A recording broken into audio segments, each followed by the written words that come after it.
Hello. Hi. This is Alexia again. This is the third episode, I believe. Yes. This is the third episode, and today is, let me see, July 27th. Today's a Sunday. Um in today's episode is about Jack Wilks. He's an older comic. He's 69 actually. So, we talked for a long time. I think an hour and 20 minutes. And it was a really good conversation. We talked about him building a boat and going all the way to Houston and surviving a hurricane and going to high school and doing drugs before the war on drugs started. So he got to experience all that freedom. He talked a little bit about that, and all his friendship with comedian Bill Hicks and all that, and his personal life. You'll listen, you'll hear it.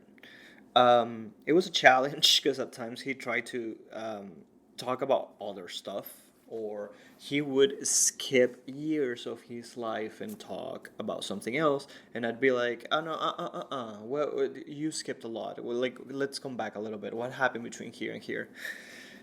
And I think he didn't. There's things that he wanted to avoid. We also, it's not that. We didn't want to talk about it, but there's little things that I decided not to just go into and let him talk. And if he didn't want to talk about it, I was like, well, that's it. It's your story. And there were times where he said something a little bit like, okay, I don't agree with what you're saying. What do you mean by that? And I don't know how he took it, but it was good. We finished it. We talked for a long time. I learned a lot about this guy, and probably I have more respect for him now than I hope other comics listen to this and can learn about the guy too. It was a nice conversation. I hope you like it. And this is me. This is me, Alexei, talking to Jack Wilks. Hello, Jack. Hey. Hi. Thanks for doing this. Oh, cool. We're here in Jack's. How do you call this? This is my shop. Yeah, your shop, your workshop. There's a lot of fake hair because you do a lot of shear sharpening. Anything that cuts hair. Anything that cuts hair, yes. Yeah. And so I work for all kinds of people like groomers, barbers, veterinarians have to shave hair before an operation, salons, and it's just sharpening is just a thing. It exists. It has to happen. Yep. And it's like everybody needs one of the professions that will always be there or whatever. We don't need that light. It's okay. It's okay. Me. Yeah, it's fine. Perfection. It's fine. It's like everybody needs a haircut, right? So therefore, everybody, over again. And then everybody. So therefore, you're gonna need a. And there's no other way. They haven't come up with some computer program with a laser that you put a cap on your head and it just cuts it. Yeah. They haven't come up with that. And, no, not yet. Till for all the last 50 or 100 years, this is it. And so there's blades that the barber uses, the machine in his hand, the clippers, and then the shears. All right. How do you sharpen these stuff? You just. Well, I'll show you real quick.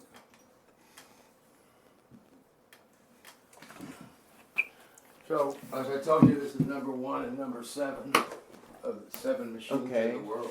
He's showing me his machine right now. And he has a laser? Well, I have a laser to line it up for me. Okay. I came up with a little way to make sure that I flatten it perfectly, and then I allow it to. It's like my philosophy. Oh, that's cool, dude. I'm trying to make it happen. I Can I I bring my let it happen. Can I bring my knives and sharpen them? Absolutely, yeah. Yeah, I can do that. I do that all the time. All right, that's cool. How do So, you sharpen? Like, and do you sharpen the little things in the well, inside I too, am or doing that. yeah? Okay. You do it with a When you take off that little layer of metal, you're taking those things down yeah. to a fresher spot. Mm-hmm. They're already made that way, but you're taking it down and redoing it, Yeah. and it becomes a new cutting surface. There's a little pattern in there. Yeah. And when that pattern is even all the way across and looks nice and hitting all of those surfaces, we do the same thing on here.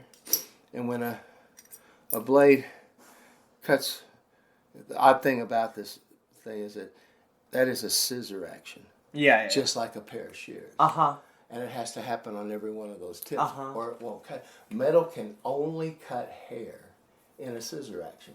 Yeah. It doesn't matter how microscopically or big. That's how it has to happen.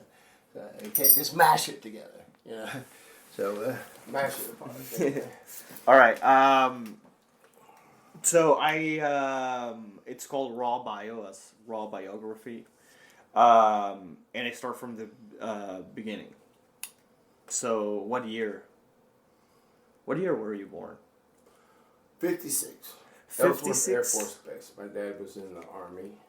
All right. And he got a free birth. Your dad was in the Army? Okay. During the Korean War. Korean War. Did you guys move a lot because of that? There wasn't a lot of Koreans invading Rapid City, South Dakota at that time. Mm-hmm. That's where he was stationed. All right. You know, he had a sweet gig. All right. And where were you born? In what? Rapid City. At Yeah. Ellsworth Air Force Base, yeah. Oh. So, yeah. Like I said, it's a free birth for him. Yeah. Back then. So, you're All military. Right. Was your mom there with you guys too? That was the strangest thing. It's odd that you asked that. I have one of the only births known on record where my mom wasn't even there. So it was. No. Okay. Yeah. Yeah, she was there, man. Oh, all right. Yeah, I can't get born without my mom. And so, but like maybe you guys like kicked her out or something. I don't know. No. Oh, okay. They just gotten married and we was doing this 2-year military thing. And she was what did she do? She was just. Mom's she's downstairs. I wound up being the person in the family that took care of my parents. But like at the when you were a kid, when you were born. I just had an old friend of the family tell me about them. Apparently, they were the 2 best looking people in their area, and it was peer pressure that they should get together. Yeah, and I don't think they ever really loved each other. No. No. My dad told me before he died that neither one of them ever told each other they loved each other. All right. It's crazy. I mean, That is crazy. So How many years were crazy. they together? So it's like almost like a Southern Missouri, white trash, like a designed marriage, like in Middle Eastern countries or wherever, where there's wherever they have arranged marriages. So it kind of almost had an effect like that. How and where do you go to school? First and second grade. Of course, I was in Springfield, Missouri. My dad came out of the Army, went to work for Corps of Engineers, and Civil Corps of Engineers. So he became the safety officer for Arkansas Corps of Engineers. I might need you to get a little closer and speak a little a little louder too. Okay.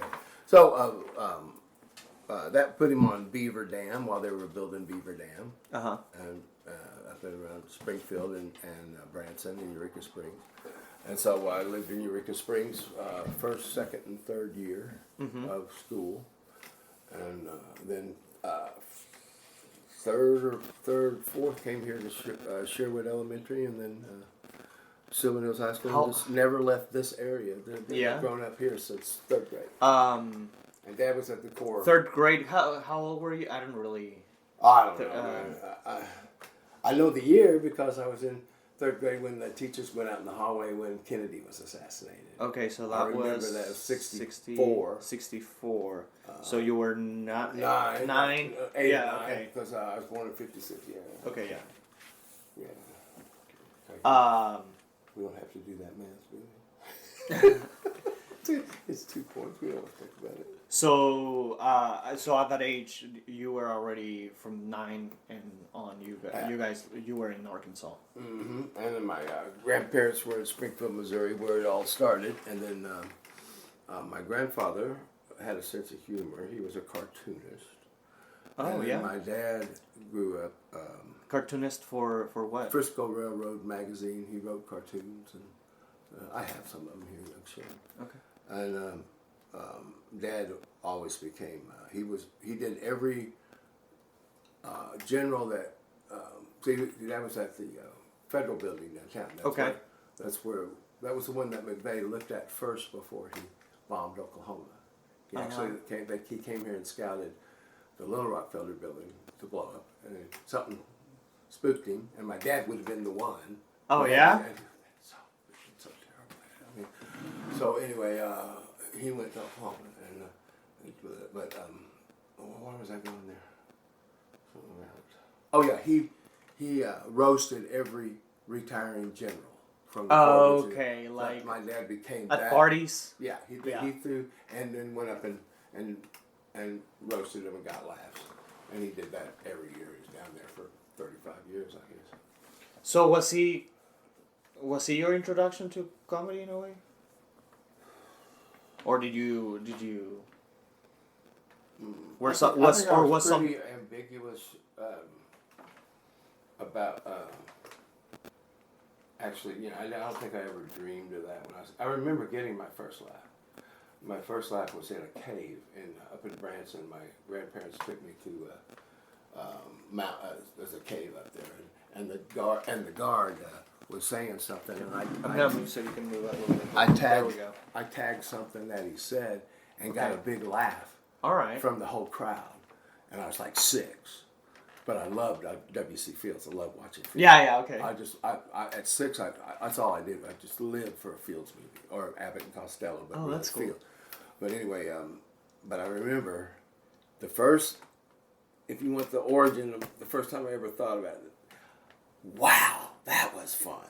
I'm sitting. You got I made like 15 adults laugh at the same time, crack up, and I don't even remember what I said, but it was something sarcastic about something he was saying. It's like doing a line. He said something I thought might be stupid, and I pointed it out, and they all thought it was stupid too. So that was my first thought. But there was that subtle thing, that those little energy bars there in the family. So I took Dad around many, many places. He did a lot of stand-up in Little Rock, too. So, oh, yeah? Mm-hmm. Where?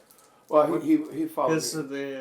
It was a comedy house. There was 4 years of stand-up at where the Looney Bin is now, before it was the Looney Bin. Yeah. And they would let me come in for Thanksgiving and Christmas and do the traditional thing. The guy from that town would they'd let you come in and come off the road and perform, give you the weekend so you could come home. Mm-hmm.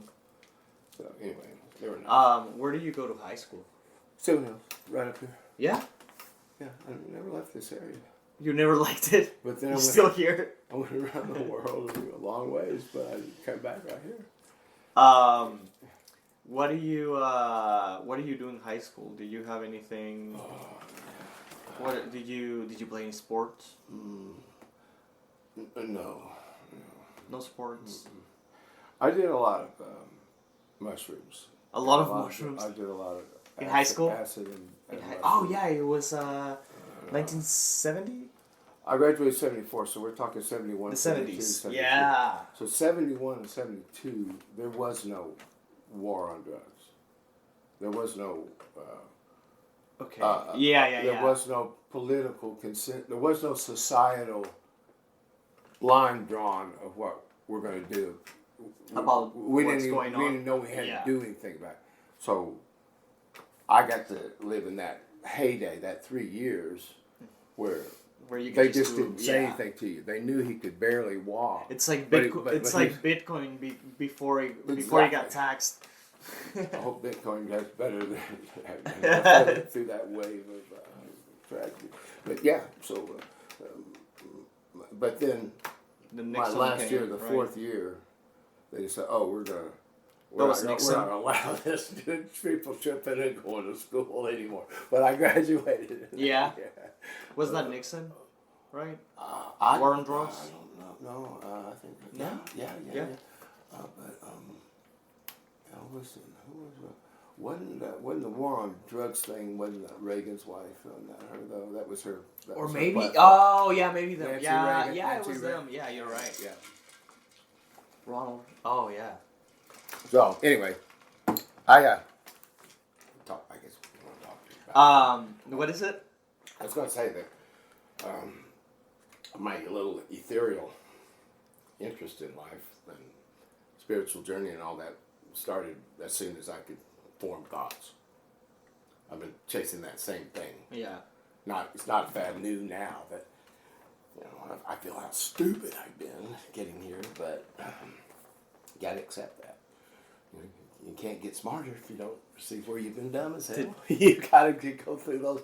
God, how stupid was I? But I mean, everyone is when you're young. yeah, First, yeah. Did you? I was exceptionally stupid. Were you a good student or? Well, or you were just I was passing going to come stuff? out. I was going to use this as an opener the other night. I'm going to come out and just confess that, folks, I think at this time of life I can probably tell the truth. I think the statute of limitations. I haven't done algebra since I left that class back then. That's I so used funny. no algebra whatsoever, and I've been skating by life. I'm just a skater. I don't sit down and figure stuff out like that. Nothing ever happened. No, I can't. Well, welcome to the Church of What's Easy. Welcome. Do nothing. And maybe it's the right thing. But anyway, yeah. Why did they make us? Maybe there's other people out there that are algebra-holics or something. Yeah, they use it for to build houses and stuff like that. I have no idea. Didn't use it. Never mind. Did you have any girlfriends in high school? You want to talk about my sex life? Not your sex life. Well, just everything's philosophical to me, Alexa. You know that. I look how everything is connected. I can draw a line between every single thing. It's all been written. But yeah, I had. I was the runt. So the runt lasts. When the mom brings, you come in Sherwood and you look a lot younger than all the other kids, and your mom. You don't know it yet, but she makes kind of an apology for you to the teacher. He's a late developer, So well, yeah. I look pretty good now at 70, but also didn't look like I was. Oh, you look like very much yeah, like a kid. Undeveloped little kid. That's who I was. Slow learner, a whole thing. Yeah.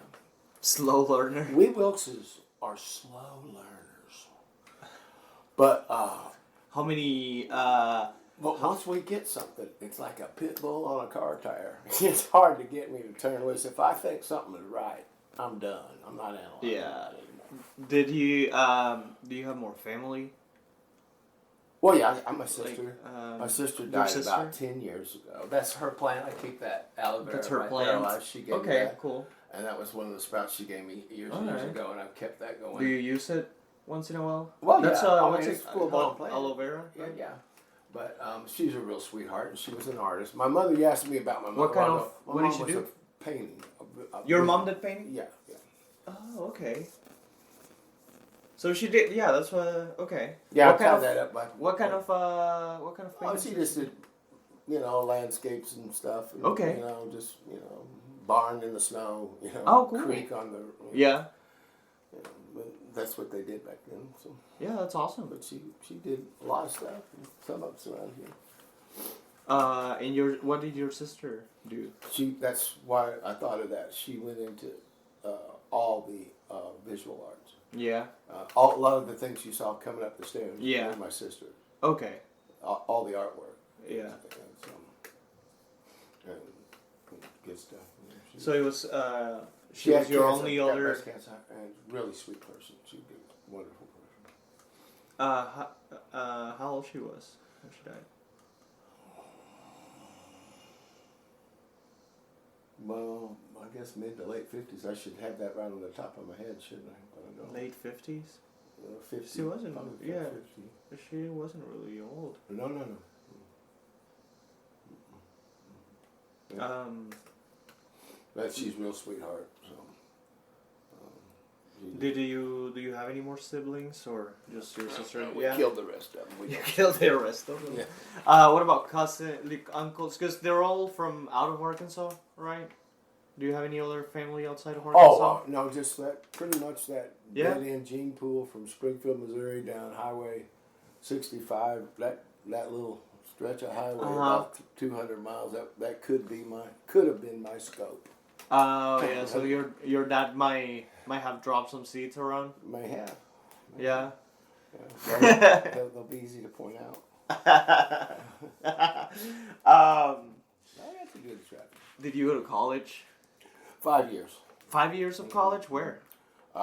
Started here, and then, and even that has a little comedy. But where? You said I studied here. Where? At ULR. Oh, UALR. Okay, cool. And I did a couple years, and I found geology. Mm-hmm. One day, a couple of guys come taking pictures, and I'm the hippie on the lawn out there. And hey, man, I don't like people I don't know taking pictures of me. Cocky asshole me. Okay. And the guy goes, "It's okay, man." He pulled out the Polaroid and gave it to me. And then they go into walking around, and some girls come running out of the bookstore. The bees are in the bookstore. It was bees. Belushi and Aykroyd. They went driving across the country. Oh. And the story in Wired was that they wanted to see how famous they were. It's the first season. It's the first season that's ever aired, and they wanted to experience going out and seeing if people recognize them. Yeah. Well, all the people else other than me recognized them, but comics, all they remembered in the story was they weren't recognized. So they got in the car and they drove. All they remembered was me not, because that's how we are. Yeah. So the one negative thing they focused on, but it's in the book. And then they drove all the way to L.A. Yeah. That was their plan. We're going to drive across the country and drop in some colleges and see who recognized, see how famous we are. They just remember the one guy. And so I went up to him and caught him in the parking lot, walked him out, and I said, here's some Reds, and stuff. So you had no idea who they were? But I had some drugs I offered them, and they passed on the barbiturates. But they took one thing I had. So you didn't know who they were?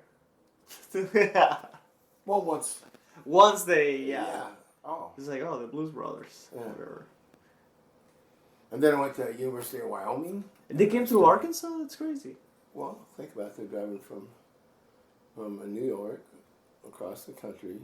Yeah, they probably go through Atlanta. Yeah, they just come right like that to Los Angeles. Instead of draw a straight line. Instead of going through the Midwest, that's so sad. 6 houses. 4,000 miles of highway and 6 houses. Yeah. I've driven it many times on the road, man. So you went to UALR. What did you study? Geology. And then I went to Wyoming because. Did you graduate or? Well, I dropped out because I couldn't figure out anything. I wanted to. You had to use algebra. There was nothing. They had this thing looming on that joke. Organic chemistry was going to come up. I knew full well there was no way that was ever going to happen. And you can't do anything in the sciences without being able to have organic. Well, secretly, my agents in my education knew this ain't going to work. You need to find something else. So Anyway. What do you find? Well, Nothing. I came down here and built a boat. Built a boat? It's all about Oh shit, careful. all about adventure and trying to have a big life. If I start early and I work real hard, maybe I'll have a big life. Yeah. He just left the room. He was trying to make me do the interview in his bedroom. Oh, he's back. Oh, turns out to be the stupidest thing I ever. One of the dumbest fucking things. He just pulled out a huge book. What is all this? There it is. From Dumas to the Yucatan? There's the Little Rock paper. I did the whole deal. The parrot, the beard, this is a guy that desperately wants to be admired. He's built I built this underneath the North Little Rock Bridge. Mark? Right there. Oh yeah, you're Yeah. And Jocko's my parrot, African gray. That's fucking cool. What? So I built it, and I went down the Intercoastal Waterway and lived on it, and got to Houston. And 25 were you at the time? Let me see what year. 81. 20. 81. Okay. Yeah. All right. Oh man. So they covered. You look great. They covered us all the way down the river. Every stop we made, the newspaper had come out. You look like a guy I would hang out with. Well, let's talk about it realistically. If you want to go to Houston, and at that time, I knew that I wanted to. All I wanted to do was scuba dive. Yeah. And then I got the gig on the cruise ship. So I got they wrote articles about me, everything I did, every time I took a poop. Oh. So anyway, but that was my goal. So I just wanted to be autonomous, have my own boat, have my own compressor, and go dive and do what I want to do. That's what I always. The one theme of all this shit is I want to do what I want to do, and nobody tell me nothing. So women don't figure into that. Right? Women are always going to be trying to tell you something. I don't need to. They just want to sell. They know life is gonna get rough, and like you can't just sail all the time. You gotta, at some point, you gotta. Well, I got married. One of them thought she's gonna, What? How old were you? And when I finished the boat, her family, he's not going to finish that boat. And nobody in the whole city thought I'd finish the boat. When it comes time to finish the boat and leave on it, why not letting my daughter go on that boat with you now? How old were you? That was my escape plan, was to finish the boat. That was my other motivation for building a boat. How old were you when you got married? 21. 21 when you got married. And so you'd been married for 4 years when you. No, 21. No, that was 21 when I finished that. I might have taken a couple of years to finish it. It was 1981. Okay, so let's see. Well, I'm remembering it as I was 21. I graduated 74. That's 16, 17, 84 would be 27. 80. Yeah. So 10. So it'd be 7 years after that. But that fits. 7 years after. Yeah, 81, and that makes me. I don't know how. 1981. That makes me at 25, 27, don't it? 25, yeah. You were 25. So all those, that must have been that mushroom time. You look like that was I forget, you remember I told you that was in there? Yeah. And that explains it. Okay, so you were talking about the boat, and you totally you're skipping the. So you okay? I had my trips, and then I went and built a boat. So you got out of college and you got married after you got out. Well, I had to get out of college because I didn't want to do anything that you would do with that degree. I didn't want to do anything they offered me. So. I came down and I started building the boat. That's how it happened. The next plan was I'm building the boat. No. You're still skipping. After I dropped out of college, I came down. That's when that must have been. Yeah, but what you got married at 21. But it was that boat time. I associated it. Where do you meet this girl? Well, she's just one of the people in our orbit. Okay. I mean, at that time, this was a little community. How long were you guys dating before? before you got married? Man, I don't know. That was a plenty of lesson right there. Women, they have their plan, and you're just Okay, but like you're just the a deviated. bystander in that. Okay, so like at 21, how long were you guys? You don't remember how long you guys were dating before? Oh until you man, got married? I do remember one vivid thing when Okay. I said I don't want to marry, I don't want to do this, and we're at my dad's, and my mom and dad had split up, and we're over at the dad house, and she's. How old were you when they split up? Round in there. Okay. And then, all right. Early 20s. Yeah. Yeah. And so she took off all of her clothes. I was in my bedroom with her, and she stood up on the bed and she turned it on in a circle. This is the last time you'll see all this.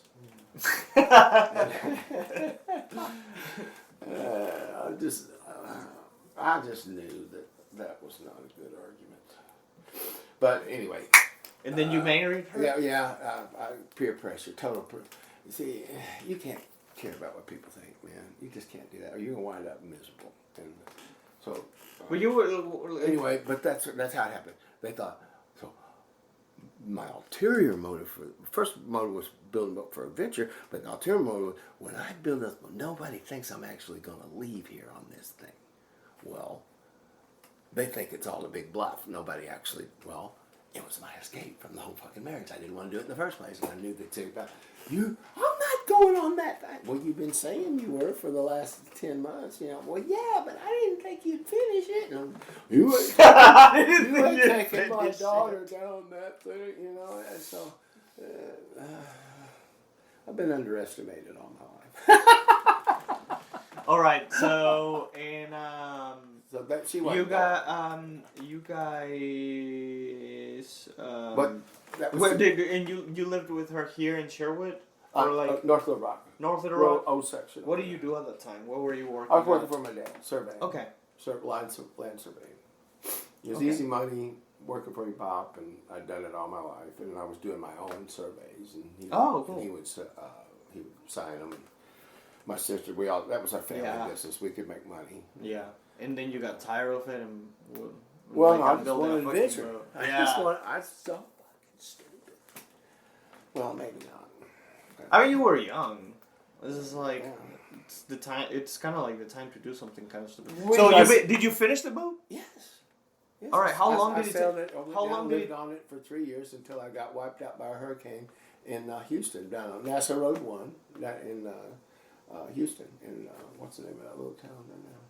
Okay. How long did it take you to build a boat? It took a year.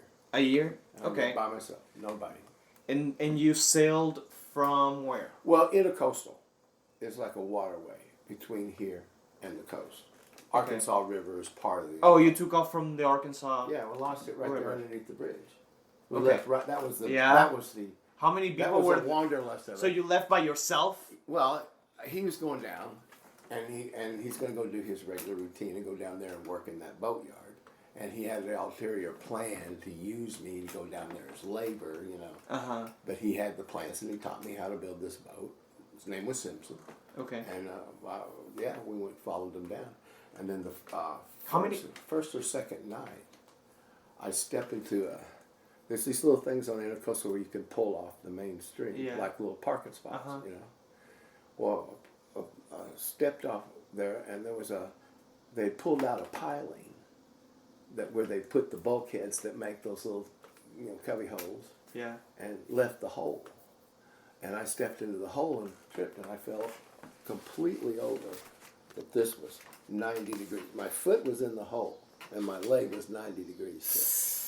So that was the first time I ever injured my ankle or a thing. And so you guys haven't even left Arkansas? No. I had to do, not only did I have to take it down there, he's got his boat, I got mine. I had to do it all on one leg the whole time. Now, it sounds like embellishment, but it's so freaking true.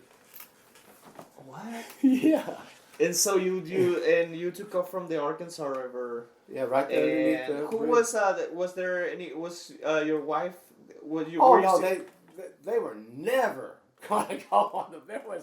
That was just some crazy idea this guy But said. did they come to say bye at least? Well, no, we had known the divorce when she saw that it was actually going to happen. You guys got divorced? She started trying to make me jealous one night, and she started dating a guy that had a liquor store down there, and I got drunk, and I went in there, and I got a pistol, and I kicked in the front door, those big old doors in those old houses, and I kicked that whole entire thing down, and it crashed into the front room, and I ran over the top of it and jumped on the bed, and put the gun on that guy's face and his nose, and I realized I hadn't thought past that point.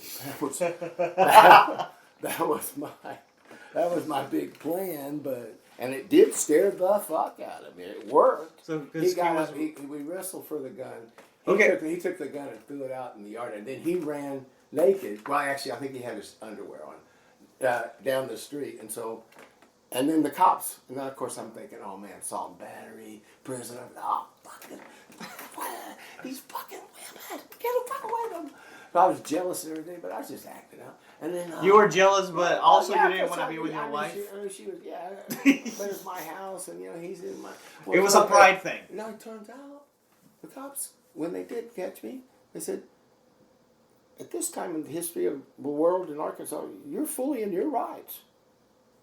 You can bust in your own front door and go and jump on a guy that's in bed with your wife and put a gun in it. That was the last thing.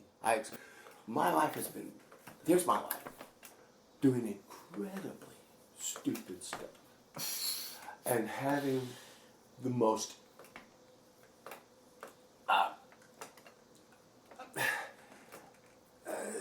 just ridiculous luck about it. Scuba diving, running out of air at 90 feet in Australia. Yeah. Exhale, all the way to the top. Climbing up in Wyoming on the rocks, and we're stuck. The rope's stuck in. It's night. And we get out of it. My whole life has been these near-death experiences, and then somehow surviving them. And usually, did the guy sue you or anything? No. But usually, it's by keeping your cool and being still. Did the guy sue you or anything? He just took off. The guy no. In Arkansas, he was in the wrong, Alexi. Yeah. So they told me you could have killed him. It would have gotten messier, but you could have killed him. Instead of their family wanting to have me throttled and towed off and scared the shit out of them, they came and said, "Good job, man. He's a foreigner anyway." And what the fuck? Yeah.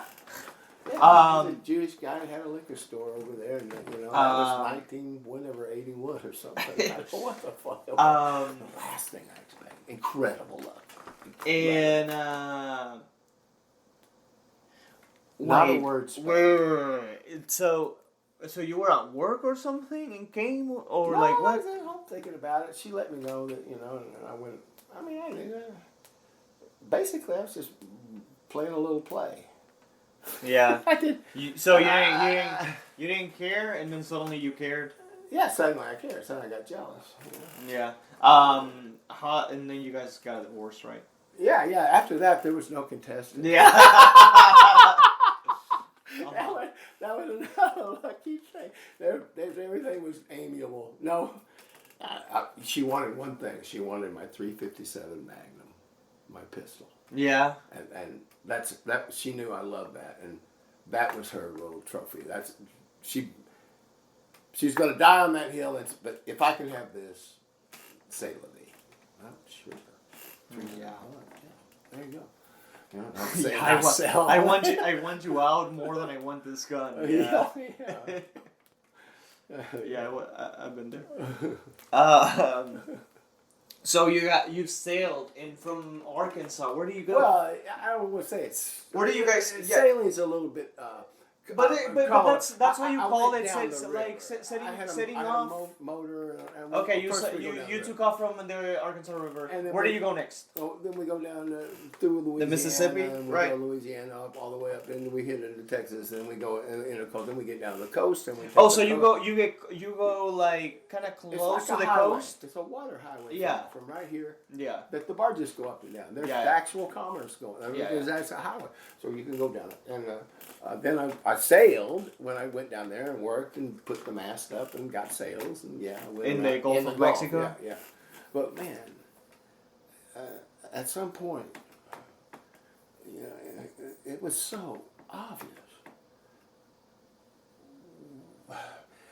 You got to know meteorology. They didn't have cell phones back then. Yeah, no. You got to know first aid. Yeah. You got to know a whole lot about stars and that. Yeah, navigation. You Compass and all that shit. way more than I wanted to learn to go out and sail in and maybe find me a spot to go diving one day. Once again, there's easier ways. Where do you go? To tie this into my comedy life, there was an easier way to get down to Houston and meet and do all that stuff. And so there was a hurricane. And there was a hurricane. Right? Hurricane Alicia in 1984.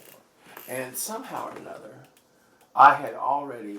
See, my dad put the comedy thing in my mind because he took me to see Robin Williams in San Francisco. Did you... did you stop or you, the storm was coming and you stopped in Houston? Or? Oh, no. I lived down there for 3 years, working in the boatyard and okay. fumbling my way through my mid-20s there and having fun. And now what am I going to do? Because I'm not going to go out in that freaking ocean. I can tell you that right now. I've already had some scares and I don't want to be out. After there, you came back to Arkansas? Well, I started... I had a car, so I started driving back and forth, and I had gone up. This guy came, the sign painter, the guy that put the names on the tramps, became a friend. And he told me, man, there's this guy up in Houston. You gotta see it. Well, he was talking about Stevie Ray Vaughan. Yeah. He was a big music fan, and nobody knew him, but he knew him, and he said, man, you've got to go see this guy. So I, one Saturday night, I got the money and went up to Rockefeller's, and I was standing 8 feet. Nobody, 30 people in the room, and watching Stevie Ray Vaughan do the same thing he was doing when he became famous. And I go, I go, man, I like this. Houston, man. Well, so, and then I had the bug for comedy. So, because Dad took me to see Whoopi Goldberg and Robin Williams and Billy Crystal. What year was that? They were at the Holy City Zoo in San Francisco. And this was the year... Oh, you were in California? Yeah, well... How did you end up in California? My dad went up there for a master's degree. And you just went there? Went with him, and okay. So we did that. And then, so that was in the back of my mind. That's what I started. That's when it's, good job. That's actually when I started, maybe I'd like to see. And then I went up there. I'd gone up to see Steve Ray Vaughan. That was fabulous. Mm-hmm. And then I said, that comedy club over there. So I went. The store? And, no, it was the Comedy Annex, Comedy Workshop. Oh, in Houston. In Houston. Okay. So you were back in Houston from California. You were back in Houston from California. Well, I came here. And gathered my stuff, and then just I went down there and I became a waiter, and I committed to learning comedy. Okay. But there was a season of about 6 months where I would drive 500 miles each way to do 5 minutes. My 5 back then was 500 miles from here. And I did it for half a year. Every week. To Houston and back. That's what? Doing the joint, that's like 8 hours, right? Yeah. And there would be people lining up for the open mic. I never saw 3, but 4-ish. Waiting there, eating, bringing lunch to get in line, hoping to get a spot. Yeah. And it was different. How many comics would show up? Oh, not like here. No. No. Like 5 comics. Handful. 8 max. Yeah. But it was different because if somebody good went up, they didn't take them off. They didn't stop them. Yeah. And they built followings. Mm-hmm. If Hicks went on it 3rd or 4th, you may not get on. If you're like 8. Yeah. And no one cared. It's just the way it was. If he caught that If he caught it, the Yeah. club's going, well, Where we we got can our money, fish yeah. on the line. We don't. Why do we want to stop this Yeah. and send up another maybe? They just thought about it differently. So And that built the whole damn thing. was he? But I saw it, and we spoke. So about I told him, I was proud of myself in the boat. I was still full of myself and all that. I didn't know how stupid it was, but and so he called me the Huck Finn of comedy. And this is. I'll tell you about this part. I think you want this. How old were you when you met Bill? I started at 28. 28. So the hurricane and all that 3 years took me up to 28. Hurricane Alicia. I lost the boat, but I had to rebuild it and sell it for scrap. How old was he at the time? He had just come back from L.A. They all went out to L.A. Had some success, and Sam stayed. Yeah. And but Andy Huggins, Riley Barber, Jimmy Pineapple, and Bill all came back, and they knew that they would get just like Bear's done. Yeah. They did. See that when Bear did that, I exactly knew that he was bright, because he knows, he's looking at this analytically. They all did it, and you wait, somebody give you a crumb of a spot, some stage time, or going back to somewhere where you're going to be the big fish and develop. And be able to. Yeah. So it's the same time. Yeah. There's nothing new, man. It's just entertainment. It's just like there's just less people in this other town. There's competition, man. Yeah. To get up. So, but they had made a little splash. So they knew they were all somewhat pros. Yeah. When they came back, which brought and that's very similar to what Bear did. Bear got a lot better out there, and he came back and he had a slip in the shoe. And then you started just hanging out with them. Well, I started following them around and stalking them. Yeah. And I noticed. I need you to get a little closer. Okay. Yeah. But just sit closer, bro. Okay. Well, so there we go. But the first time I saw him, I went, "Oh, wow! I want to do this." I mean, I had no idea how hard it was or who he was or whatever. I want this. Yeah. The moment I saw that guy did, and they talked to me because I tried to talk to them and stuff, but I wasn't part of the clique. You couldn't instantly walk into the clique. The clique was fucking ironclad clique there. Couple of rules they had. Anything that wasn't pure stand-up, guitars, magic, Get the fuck out. Props, women, inconsequential shit that didn't belong in stand-up comedy. They didn't let women perform? Women were lambasted. Have no business. They had I'll tell you how horrible and ugly it could be. They had a saying, GAF. Gash ain't funny. There you go. That's how hardcore they were. Yeah. Their clique was mean as hell. But somehow or another, so I totaled my car. I had $5,000. I started buying drinks. I started being welcomed into the group. I worked my way in that group. I wanted what that guy's got. Yeah. And I mean, we liked each other because we started sharing the trips and the other stuff. How we're saying, what is this journey? What is this? We had that in common. Not with the clarity now, but yes, that that growing your spirit. You got to pick. I want to get better. Yeah. And I want to be good. About comedy, about life, about love, about whatever, health. Those two things are a direction. You're picking a way to go.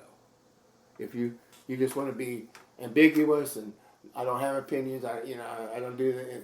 Those people are just bumping into one another. Yeah. Okay, they're not doing anything. They're not picking anything. Mm-hmm. When you pick a direction, if you try to get better, you're going to be hated for it. I'm the best at this in the state. Right, this stuff here. And when you are the best at something, your reward is 7 out of 10 people who are learned about who you are going to hate you for it. That's the way it is. Yeah, it's okay. It's okay. I'm not whining, crying about it. Oh, those are the things we have to maneuver. Okay, fine. I can work with that. Okay. That's how you do it. And you guys just started going. You Well, started going with this group, traveling and doing video shows. games with them. I started putting the quarters in there. Oh yeah. Yeah, and so they decided to let me in. And so I needed to be educated. So we started with, we're going to show Wilks all the great movies that he needs to know about of all time. So at the end of every night, now we had a whorehouse, we had our club, we had where we lived, we had all of our friends, we have the restaurants that would feed us, all inside the loop.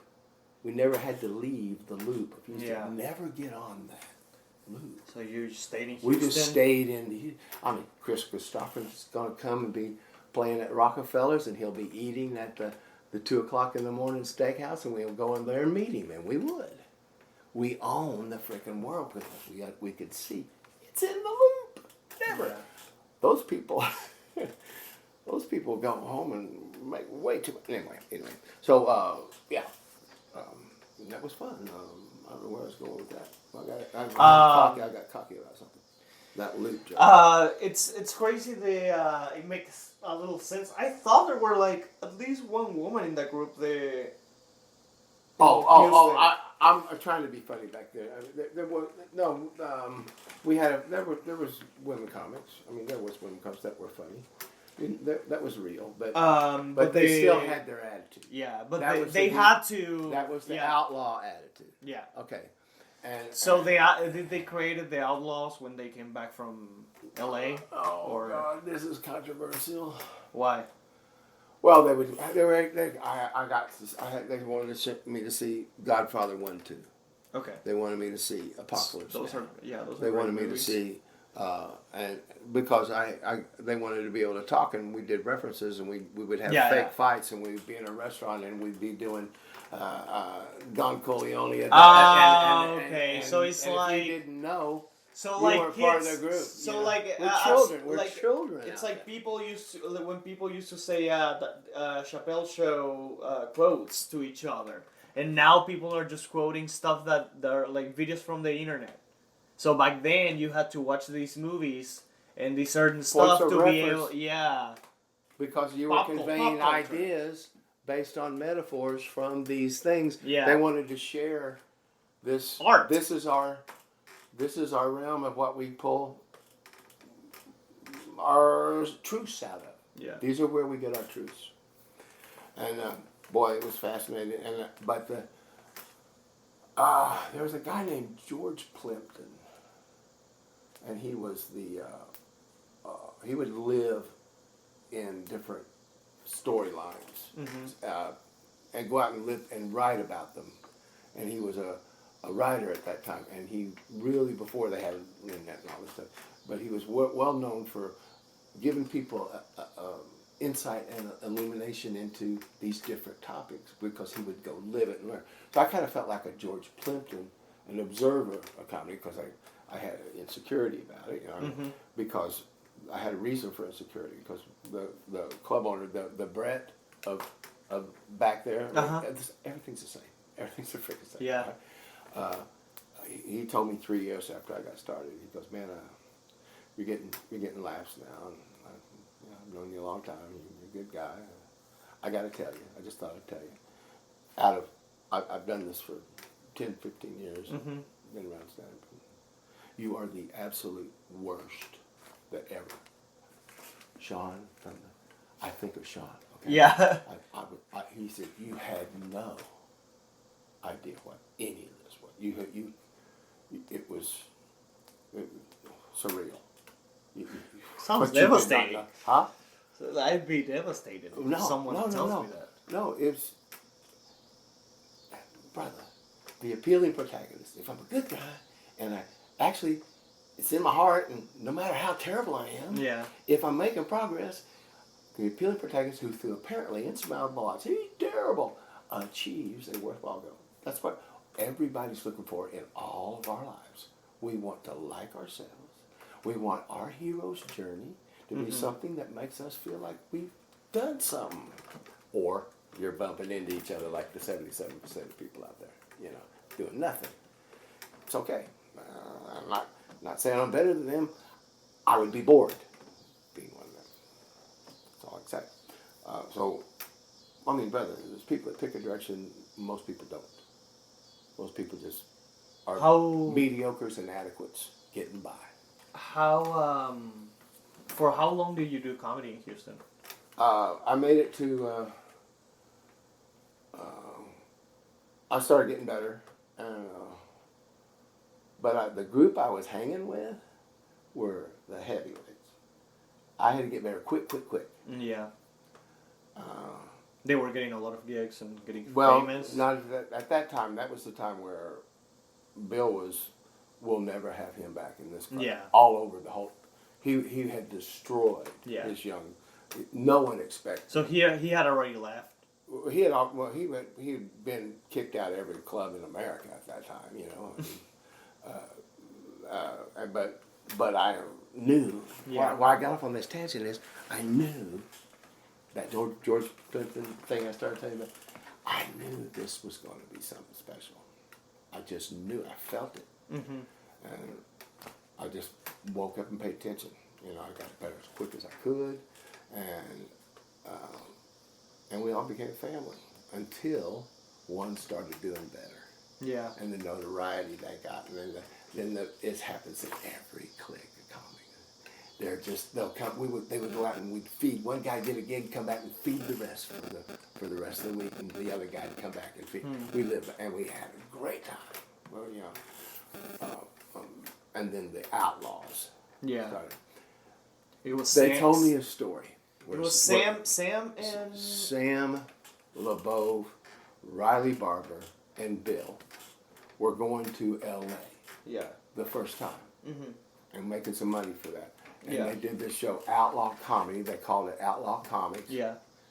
And that was years ago. Before all of this. My time was 84. They started in whenever that was. They'd already had a run at LA and come back to get better. Yeah. Okay.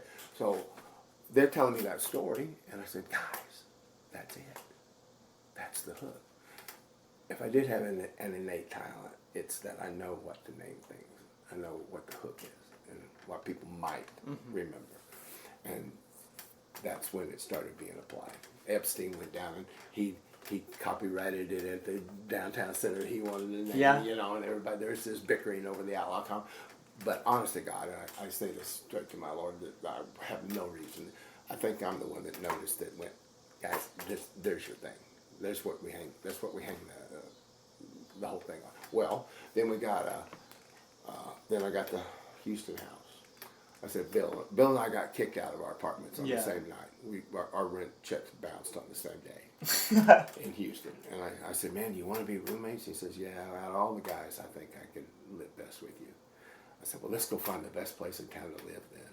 And I went and talked into management of the Houston House Apartment, talked them into giving us 2219 on the corner. Beautiful view, 22 floors up, 30-story building.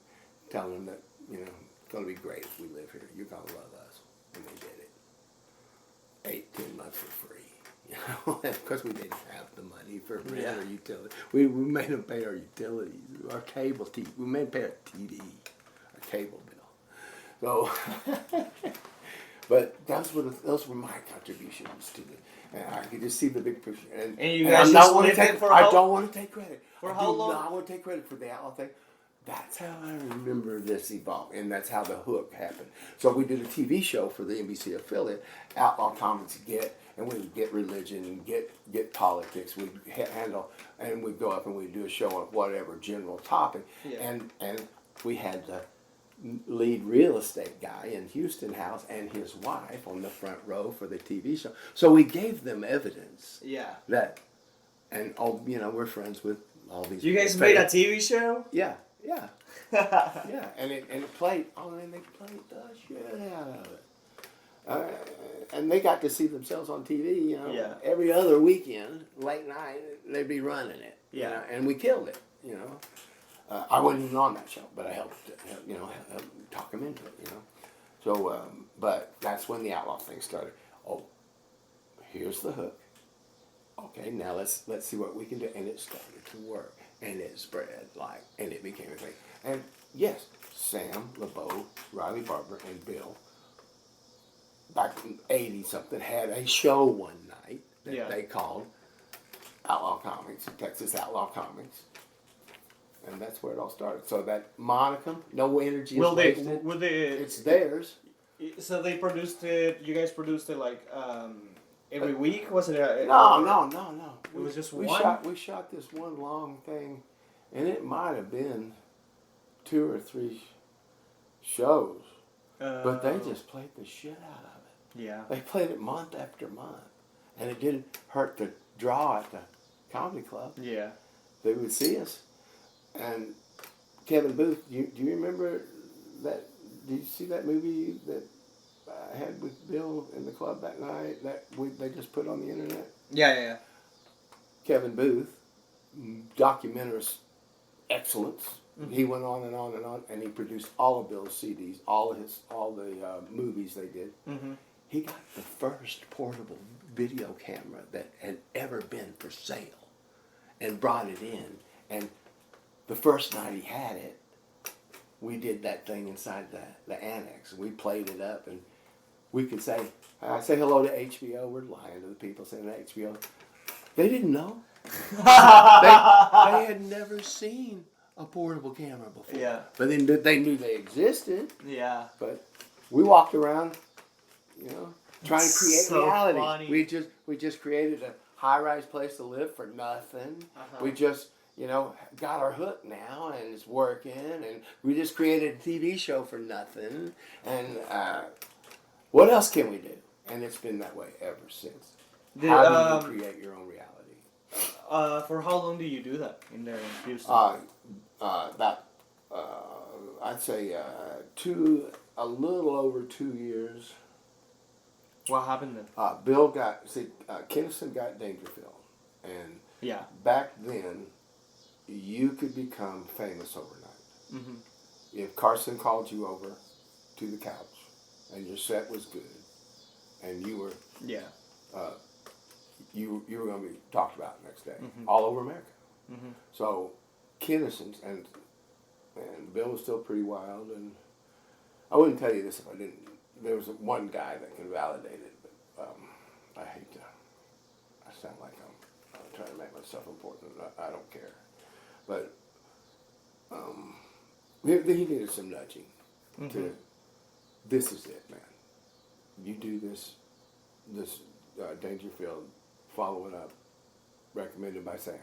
Yeah. This is it. This will get you. Mm-hmm. Well, it did. But you had to do the key move, but it was so small. It would be like working in Little Rock and getting into the loony bin and making a good impression and not having to have any screw ups, and what can come, you know. Yeah. That way nationwide. So if you did, and so he went and did the Dangerfield, smoked it. They loved him because he was who he was, and then from then on, it was just picking and choosing. You know, but that took about two and a half years to go from never have that guy in this place again, ever, never. You know, I'll call the police if he comes around. I mean, literally, to world famous in 2 years. All this stuff, I've seen it all before. This whole song and dance, breaking and coming out and doing something. Now there's 3 million. There was 300 back then. Now there's 3 million. But it doesn't matter. Fuck it. Who cares? If it's good, it's good. You know, I just want my little tape. That's all. I just want to finish this damn thing. I did that. That's done. And so you travel with them and stuff like that. We did gigs together. We did we worked out in Houston. We did one-nighters. We got with the club started booking, and he started getting work. I started opening for him, and then we all started getting work because there was 300 clubs and there was 300 comics. So there was a club for every guy that wanted to be a comedian. There was not like now. There was plenty of work. Yeah. If you had the balls to go up and do it, So and then clubs opened all over the place, and then just boom, boom, boom, boom, boom, boom. It just went on from there. I had 4 careers. I had from there I went to headlining on the road for 8 years. Yeah. Then the L.A. #2, and I did 5 national television shows. Did all that old L.A. How many years were you in L.A.? 3 years. During the riots. I was there pre. Oh yeah. The day of the riots, and lived there during the riots and after, and then after that I did came back and went to Branson. And I did 3 years in Branson, did all that. Missouri? Jim Stafford Theater. And then from that, I went and did the cruise ships for 12 years. It was just such a cushy. It's just too easy. Well, the work's not easy. The shows you have to put on are very intimidating, but the live, oh fuck. I mean, what do you mean it's intimidating? Well, you have to do an welcome aboard show. Yeah. A little, 5 or 10 to let them know who you are amongst the other acts. Yeah. And that's got to do good. They're not coming to your main show, your 45 minutes. Mm-hmm. You can't do the same 5 minutes that you did in the welcome aboard show. You got to do a new show for your main show. And then after that, there's a farewell show where the favorite acts go up and they all got to do, and it's all got to be different stuff. And sometimes there was a deal in there where you got to do a late night show sometimes, and cuss. So, but they gotta like you, and you gotta follow yourself. Yeah. 4 times, 3 times. So that's what nobody knows about ships, and they expect that. Yeah, you come on board and. Well, how about your welcome aboard show? What do you mean welcome aboard? We only need 10.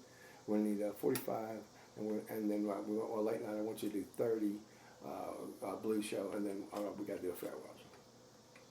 Same audience. So just one blue show? Yeah. Yeah. Same audience.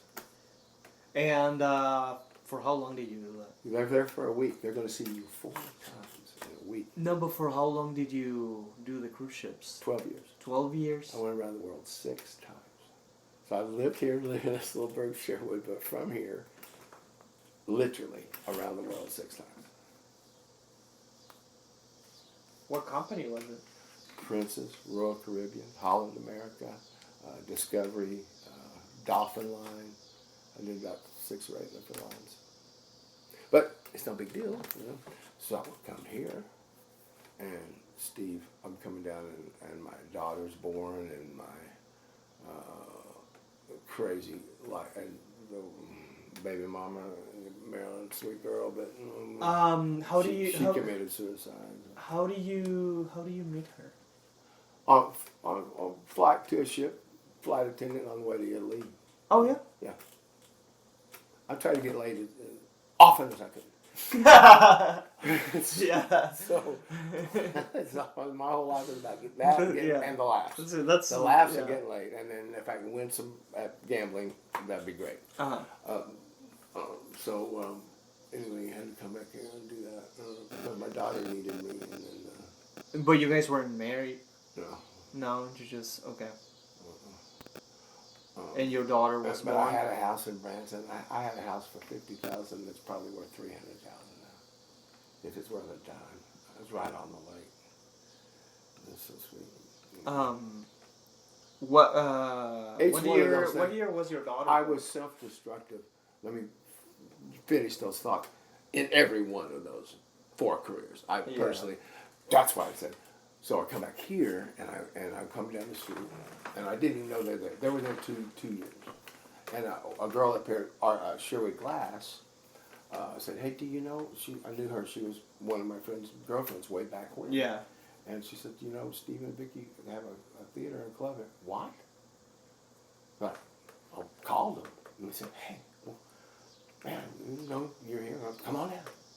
So I come down the sidewalk on the the right side there, and Steve's out there. I didn't know Brett then, but he's with me. They would sit out. And What year was this? This was 11 years ago. You're skipping some part. Like, what year was your daughter born? Oh well, 94. 94, and you came back here. You came back to Arkansas in 94. Yeah, I worked while she was growing up, but it got to where I needed to be here. I had to leave the road, Okay. Oh, so you were working and coming back And here. plus, I was losing all the money I was making out there. And Gambling. Yeah. Shit. Yeah, And so, fucking. Fucking and gambling, and I need to come back here and take care of my daughter, and so. Then I'm not proud of anything. I'm not ashamed either. So.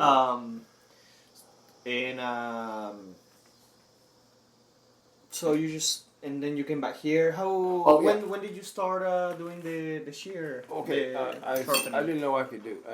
Bill had a great line that I'll quote. I have no office skills. The sailboat come down here. I became a comedian. I don't. There's nothing I can do. Yeah. I have no. Dropped out of college. What did you start? What job did you get? I sold cars for 4 years. Hated it.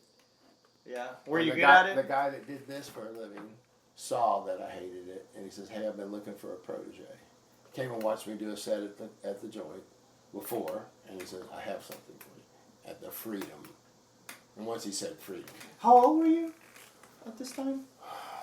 Man, I'm getting on up there now. How old were you when your daughter was born? I'm going back 11 years. Okay, how old were you? 11 from 69. 58. 58, that's how old. You were 58 when the joint opened? No, it'd been open 2 years. I found out about it. Okay. Oh, and then here's the greatest joke. Oh, this thing is, if you've listened this long, oh my God, this is, at least this is the nugget. So I'm coming down the thing, and I see Stephen, we lock eyes, and I see, you have to understand that I look at everything as connected, and there's a reason for everything, and how it all, and I don't need to convince anybody. I've already been taught that, and we Wilksers are slow learners. But when we learn something, we pay attention to the coincidences like Celestine prophecies. So I'm headlining cruise ships for 12 years, and with no planning, no intervention, just receiving like everything works. Steve and Vicki and their family would wind up in perfect intervals on the cruise, and we would have a week reunion together over those 12 years. 3 times 4. 3 times, was it 3 times 4? Was it 3 times? It was either 3 or 4 times, but like 3 times 4, no communication. And all of a sudden one day, here's the week that the book on Bill came out. That was the week I had the book, and they were there for everything was synchronized. So I knew, and he knew, and I kept telling him there's some reason why we're being, strung together. And so I feel like then at that moment, so we already had a clue that we were going to become closer than we ever were before. But they started the club down there. Okay. So I'm coming down the sidewalk. We lock arms, and hey man, he goes, so how's it with your stand up, man? I said, man, I haven't been on stage in 2 years. Yeah. He goes, so do you get a chip for that? No. I took that. I took it. I really, and I'd go walking around and laugh. I laughed for 10, 15 minutes. I laughed. I'll see you in a minute, because I realized I had found my stage. My buddies here, my family's here. This is all first story. And I walked around in there, and I could see the festival, the comedy festival. I could see all the stages. I could see the downtown. I mean, it's all going to happen. Yeah. It's all going to happen. But when he did that joke, that is the most memorable laugh anyone ever gave me in my whole life. I mean, I laughed for 10 minutes. If I find something funny, I'm gonna laugh all I can with it. I want all that laugh I can get. Like big hit off that joint. I want all of it I can get. Well, but then that means so this whole journey here is about the purity, the that thing, tapping into your natural. You know, what else would be worth it? You know, so and I just feel like I'm gonna break. I feel like I'm about to break. Do you feel happy finally? Oh, well, I've been happy all along. I mean, Oh yeah. yeah, I was in the hundreds. I'm getting laid, man. So I'm happy. So, but How old are you now? Me? Yeah. How did I look? 60. I was fishing for a compliment. That's 69. You're 69. Yeah, I just turned 69. No, but now, oh my God, I don't listen to radio. I don't listen to music in the car, brother. No. All I do is think about the act. I talk to the crowd all day, every day, and God. That's all I do. God just tells me everything. I saw you wince and look. Do you go to church? How sad. I've been to church. I don't go to church, but I was coming home from a sharpening gig 3 years ago, and this is the one that they'll go, I'll turn that off. But I wasn't thinking anything. Oh man, I'm thinking, 18 more miles and I'll be pulling in my driveway. And I heard, all will be revealed. And it rushed into my mind, my resentments and the pain of being cut out of that story that we just told. And I could hardly hold the car on the road. I swear to you. I was lightheaded. I mean, I have never been hit with. You don't think that you're emotional. You like don't think you are. What do you call it? It's like a tsunami of emotion. An epiphany. Well, yes. Only I didn't generate it. I just received it. And so 3 years later, when they look up, the 2 movies I'm in are the latest new things. When you look up Bill Hicks, my legacy is restored for what really happened and not being cut out. Mm-hmm.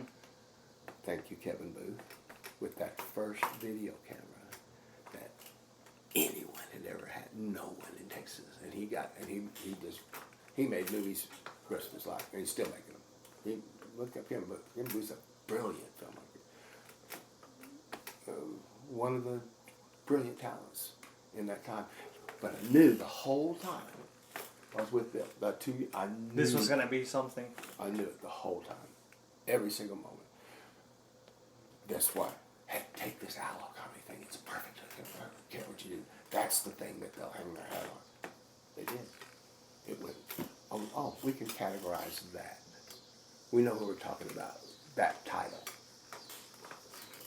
So, I don't know why. I saw your name on the book too. What? It's like the book, the Bill Hicks book. Yeah. It's like a whole. I wrote that chapter. Oh yeah. Yeah, that was Kevin. See, I got included in the story with the real brother. Yeah. But the family, which on a mushroom trip, I saw Bill and the guys, and he said, "Forgive them. It's okay. No big deal. Not your time." Yeah. Okay, I did instantly, of course. It's more, but it was more like as long as you were there for your friend. Yeah. You know. Yeah. I don't need any more. That's what you were there for. I don't need any more validation. That's how it is. It's like you weren't there only for his best moments. You know. It's like you were there when he got kicked out of an apartment. And we were both doing it. He didn't have a place to live. You know. Yeah. Yeah.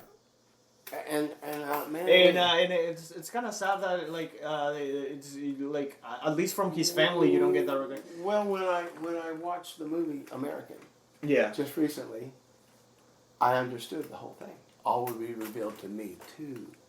I wasn't part of that segment. My time is now I have a little legacy from 3 guys to carry on a little genre.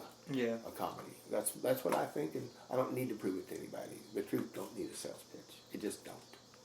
So, but that was the emotion that exuded in the car that made me almost wreck. I have never lost. I'll go down on freeway to like 45 miles an hour, and I'm literally trying to hold it. Wait! You say I go on the freeway 45 miles an hour? That's not that fast.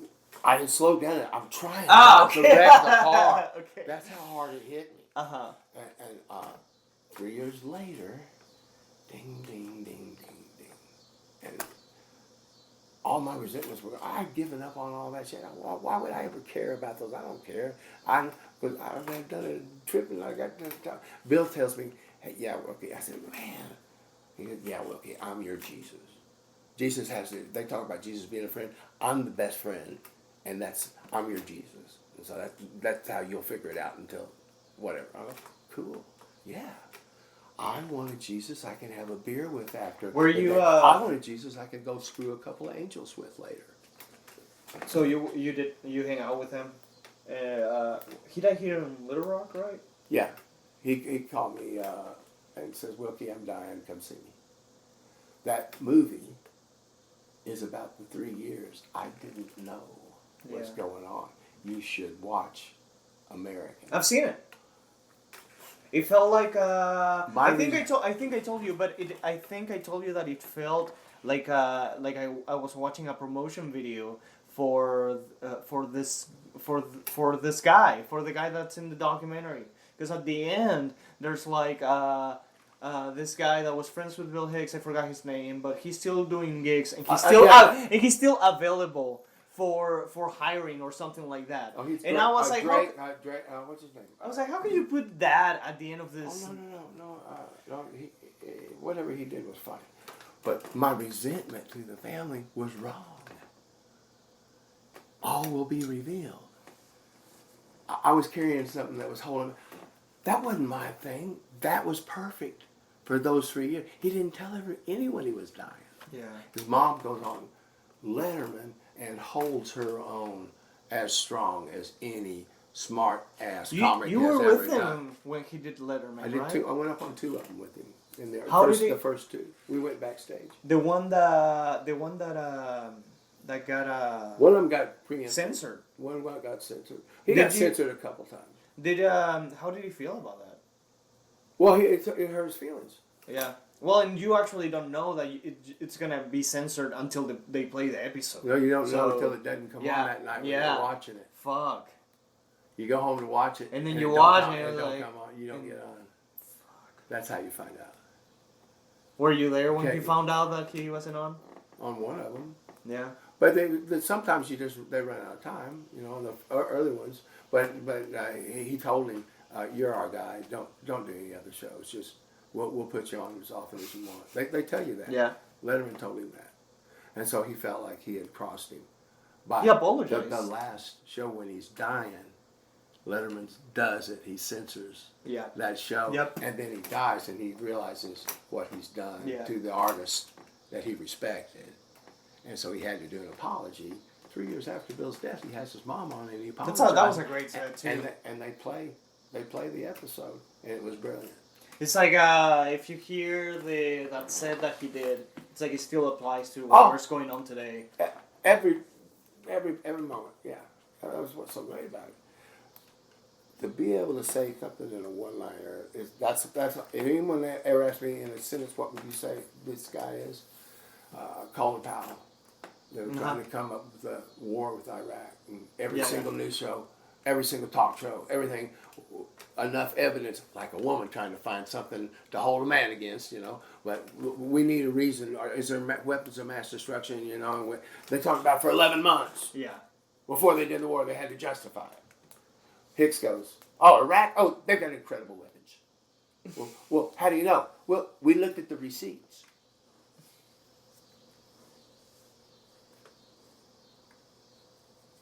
One-liner.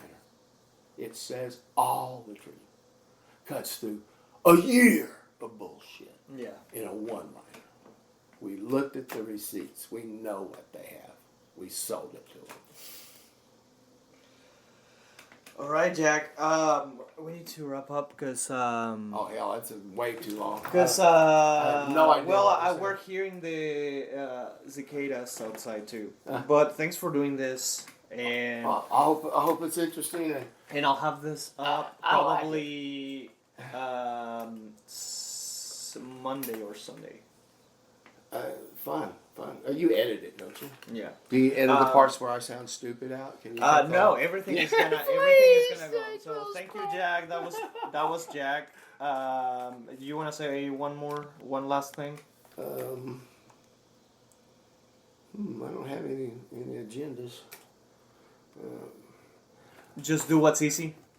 Welcome to the Church of What's Easy. We don't want you. Welcome at all. We recommend you start your own church. The first thing, we think we're unique from every other church in history, that we recommend you start your own. Welcome and all, but we really don't want you. So there you go. All right, that was Jack Wilks. All right, that was Jack. That was a trip, actually. That was pretty crazy. I hope you learn about the guy and have a little bit more... now you have a context every time you see him and why he's still kind of crazy. But he's a good guy. He's he's still there.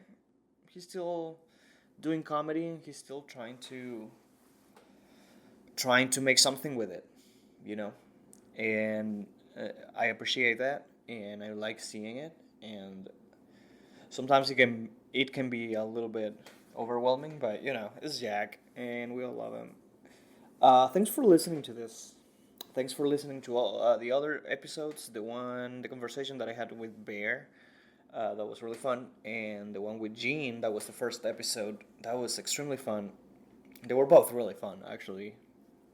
I'm not saying one is better than the other one. And in the next episode, I talked to comedian Seth D. So that's gonna be the next one. But thanks for listening to this. My name is Alexi. You can watch my stand-up on, I don't know, YouTube. I think my special is on YouTube. Yes, it's called Chileno, Chileno. And you can also listen to my album that it's on Spotify and Apple Music and all that shit, whatever platform you have. And you can just, click on the links and you'll find stuff. Anyways, that was the episode. Thank you for listening. My name is Alexi, and have a great week.